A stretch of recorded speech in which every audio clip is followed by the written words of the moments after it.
यहाँ पे गोली है, लोगों को विश्वास हो ना हो, लेकिन यहाँ पे गोली है और ये कारगिल योद्धा रहे हैं। तो ये जो गोली आपको लगा था वो अभी भी आपके बॉडी में है? है, बॉडी में है। कहाँ पे ये गोली लगा था? तो नस को डैमेज कर दिया। तो नस देखिए, सीधा कीजिएगा तो न होगा, फिर टेढ़ हो जाएगा। अब यहाँ से उतना बड़ा कि उसको भी गोली जांघ में लग गया। तो वो तो से बोला है हमको, साहब 4 गो और मर गया। उस समय अपना जान बचाते हुए दुश्मन को मारना पड़ता है। हम लोग तीनों तरफ से घेराए हुए हैं। तब हम लोग कहे कि ना इधर से मार रहा है गोली। उस समय आपको अपने परिवार नहीं दिखाई दे रहा था? कोई नहीं दिखाई देता है उस समय। खून काफी निकला होगा, फिर भी 4 दिन तक उसी में जख्मी थे? सब हमारे पास लिखित है। राबड़ी देवी बोली थी उस समय मुख्यमंत्री, स्वर्ण पदक 1 लाख रुपया घायल को। तो क्या मिला उन दोनों में से? कुछ नहीं, हमको कुछ नहीं मिला। लेकिन फौज के लिए क्या कर रहे हैं? खाली झूठा वादा। मर के आया तो उसको तो राजा हो गया, उसका परिवार। जो घायल है अपन रोते रहे।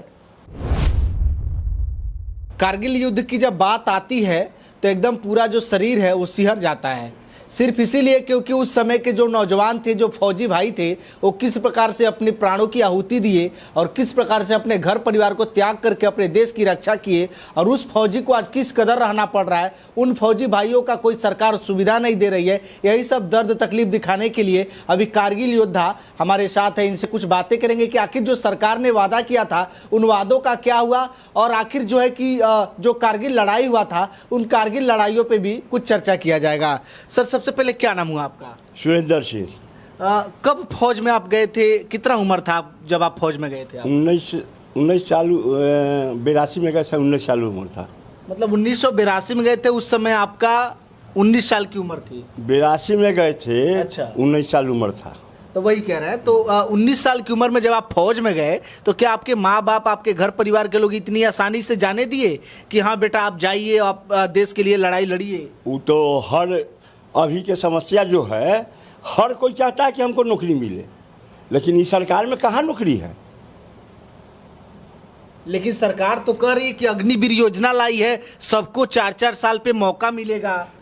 ठीक है, फौज, वो अग्निवीर भी फौज है, लेकिन अभी 4 साल के लिए कह रहा है ना सरकार। हाँ। लेकिन बाद में उसको नौकरी दिया जाएगा। मतलब उसको परमानेंट कर दिया जाएगा? हाँ, कोई अति में BSF हो चाहे CRP हो, कोई अति में पूरा कर देगा, परमानेंट कर देगा। तो उस समय तो घर के लोग डरते होंगे कि नहीं, हम घर का इकलौता बेटा है, चाहे घर में नौजवान बेटा है, तो उसको लड़ाई में क्यों भेजें हम? समस्या होता है लड़ाई। हर जवान को चाहिए कि हम जाए फौज में, लेकिन फौज में क्या जाएगा? दौड़ता है, धूपता है, कथी में छाड़ देता है, बढ़िया जवान छाट जाता है। तो फौजी जो है जिसको भर्ती हो गया तो वो तो वाहवाही है, जिसको न हो रहा है कोई न।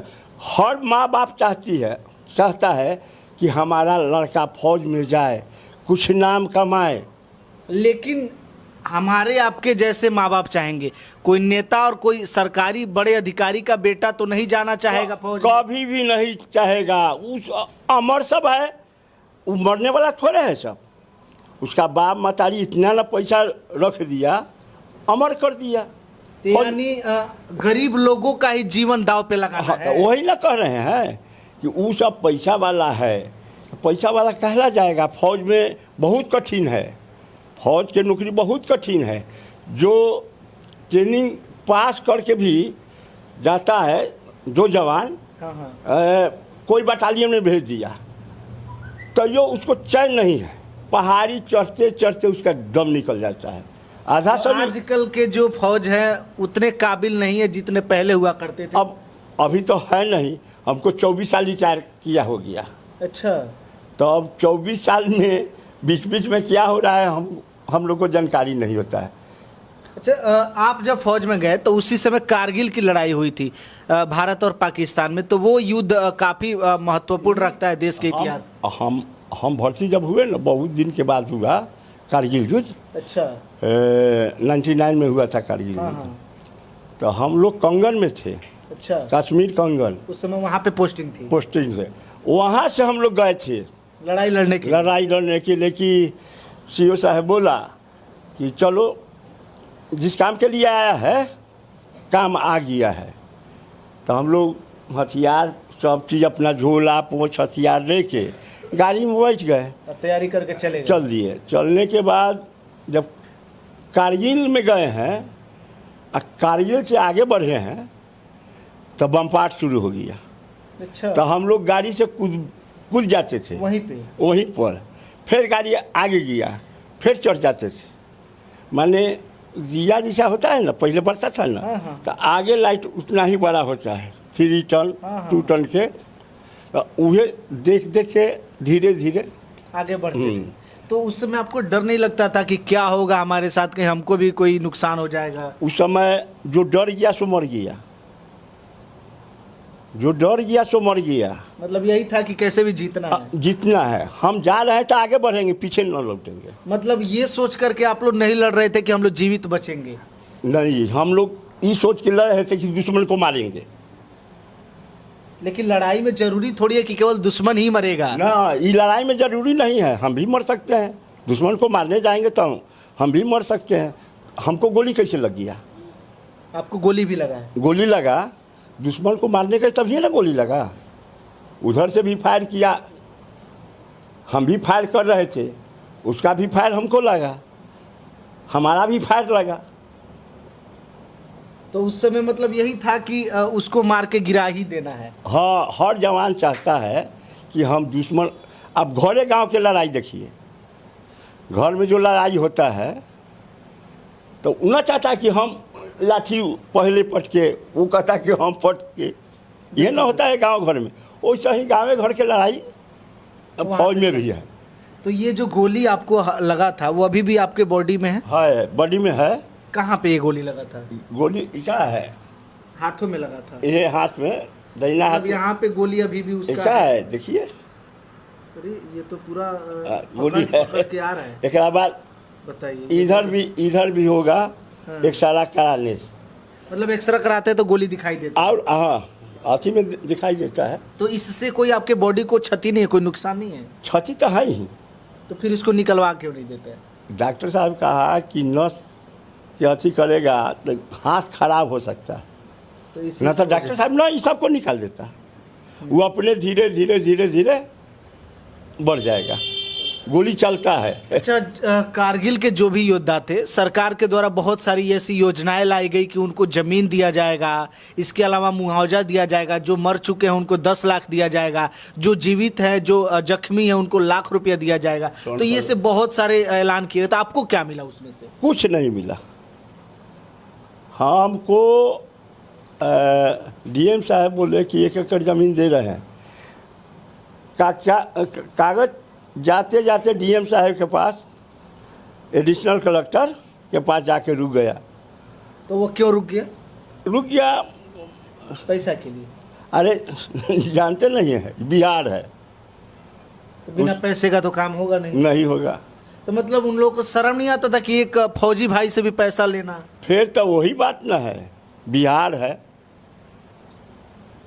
अरे तो आम लोगों से तो समझ में आता है, लेकिन जो देश के लिए लड़ा हो उससे पैसा लेना, ये तो। अब हम बताते हैं, जब कलेक्टर साहब हर जगह से पास कर दिए, डीएम साहब पास करते कलेक्टर साहब के पास, वहाँ से समाप्त हो जाता।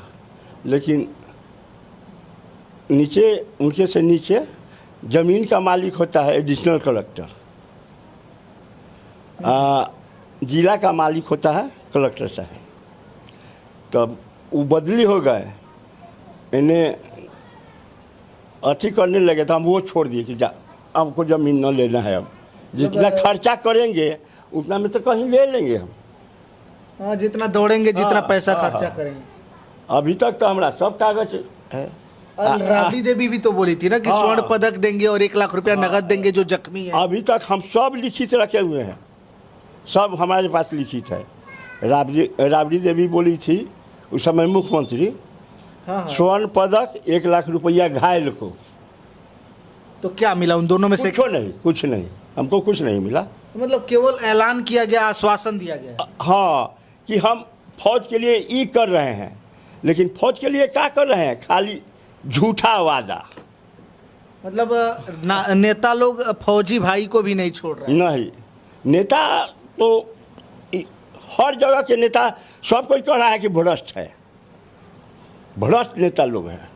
तो फिर लोग फौज में कैसे जाएंगे, कैसे विश्वास करेंगे अपने देश के नेताओं पे? क्योंकि देश के नेता ही तो देश को चला रहे हैं। तो जानते नहीं हैं, जिसके पास पेट को भरना होगा, कैसा हो ना कैसा हो नौकरी करना ही होगा। सिविल में करे, फौज में करे, कहीं भी कर, नौकरी से करना होगा पेट भरने के लिए। बाल बच्चा होता है, क्या बिलगा देगा कोई? बाल बच्चा को बिलगा देगा? तो फिर हमारा आपका चाहे आम लोगों का जान इतना कम कीमत का है कि फ्री में जो नेता लोग के पास हम फौज के कोई कीमत नहीं है।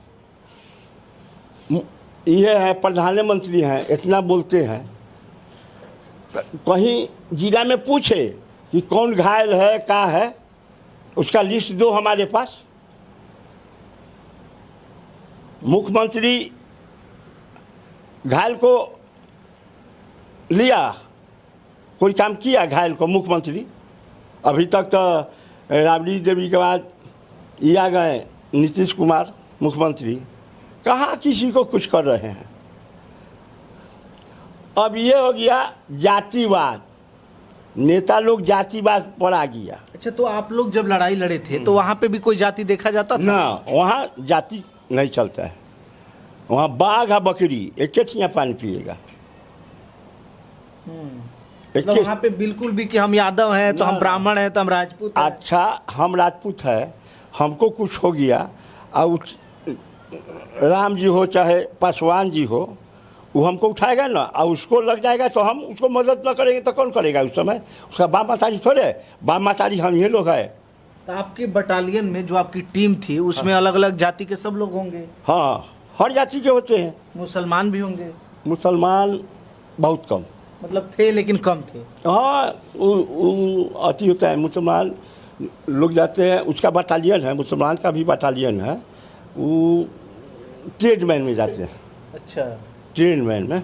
तो ये जो प्रशासनिक तरीका है, जो नियम है, इससे आपको तकलीफ नहीं होता यार कि हम किस देश के लिए लड़ाई लड़ें? सुनिए ना, अब तकलीफ करके हम क्या करेंगे? अब हम ये पर चार्ज लगा देगा। हाँ, अगर अपने अधिकार के लिए बोलिएगा तो बोलेंगे चार्ज लगा देगा, जेल में ठूस देगा, और क्या करेगा? अगर आप लोग नहीं होते तो शायद ये देश फिर से गुलाम हो गया रहता। गुलाम, ये पूरा देश सोता है किसके बदौलत? फौज के बदौलत। अब फौज सो जाए तब देश कहाँ है? तब तो प्रधानमंत्री भी नहीं सोएंगे। कोई नहीं रहेगा, अटैक करके समूचा दखल कर लेगा। जब फौज सो जाएगा तभी देश कहाँ रहेगा?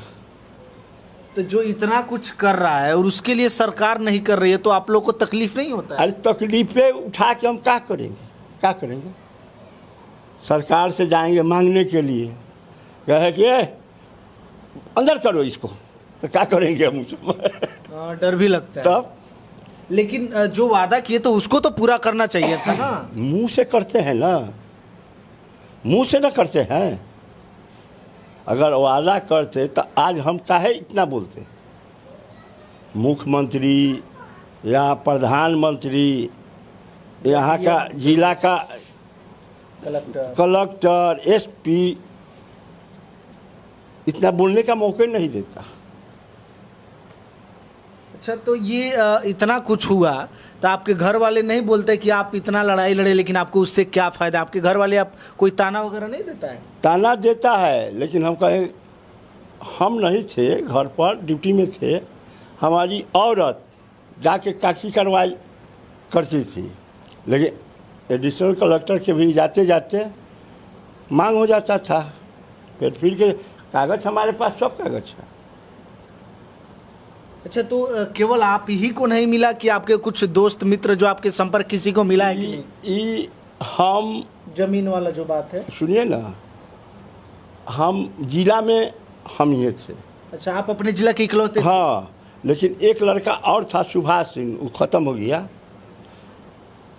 तो हम वैशाली रक्त से सम्मानित किया, डीएम साहब। अच्छा, अब वैशाली गौरव से उसको सम्मानित किया।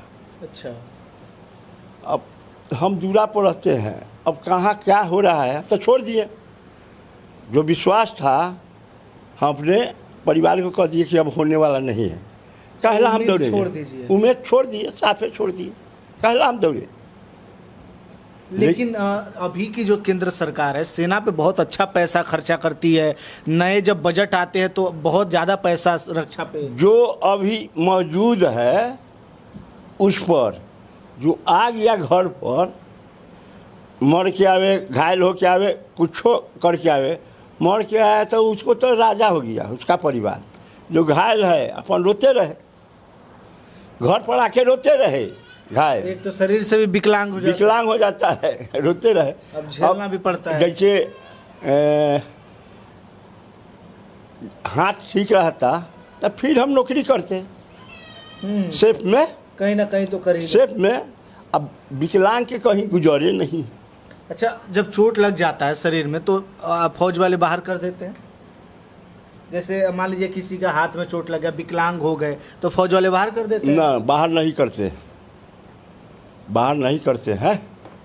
अच्छा। लेकिन बटालियन में रखते हैं, लेकिन उतना कोई बड़ा काम नहीं देते हैं? कोई काम नहीं, साथ में केवल रहना। हाँ बस। वो उनका पूर जाएगा 17 साल, फिर घर चल आएंगे। तो आप वैशाली जिला के इकलौते कारगिल योद्धा थे, उसके बावजूद भी आपको कोई सम्मान नहीं? एक और था वैशाली बिद्दुपुर का जो मर गया। अच्छा, उसका पति तो वो नहीं है, लेकिन अभी तो आप है ना, लेकिन हाँ, आपको वो सम्मान नहीं मिलता है कहीं नहीं। हम कहला किसी के गाड़ के पीछे दौड़े, सरकार हो चाहे गांव का हो चाहे कहीं का हो, हम कहीं नहीं जाते हैं, अपना दूरा पर आराम से रहते हैं। कहला किसी के पीछे हम दौड़े। अच्छा, नेता हो चाहे कोई हो। अच्छा, लड़ाई में आपके कोई साथी आपके सामने कोई जख्मी हुआ था जिसको आप लोग कभी बचाए? हाँ, जैसे गणेश यादव। कहाँ के थे? पटना के। पटना के सबसे पहले गोली गणेश यादव को लगा, दुश्मन की गोली। हाँ, इसके बाद मेजर साहब जो थे ना, हाँ, आपके बटालियन के? हाँ, हमारे कंपनी के। अच्छा। तो वो आके हमसे कहे कि सुरेंद्र फील्ड पट्टी है? तो हम कहिए हाँ साहब है, गणेश यादव को गोली लग गया। अच्छा। तो हम फील्ड पट्टी अपना निकाल के दे दिए। फिर उधर से आ रहे हैं सरमानंद साहब कि सुरेंद्र बोलो आर है। हम कही कि आर उसी समय लेट जाइए, उसी जगह। तो फिर पूछा सेठ वाले से, सेठ हम लोग के पास रहता है, 7 आदमी पर एगो सेठ रहता है। तो पूछा सेठ वाला से सीओ साहब कि मेजर साहब कैसा है ना, मेजर साहब के साथ कौन है? तो कह दिया कि नायक सुरेंद्र सर है। तो मेजर साहब कैसा है? हम कह दिया कि स्वाहा ख़त्म है मेजर साहब, सीओ साहब को बता दो।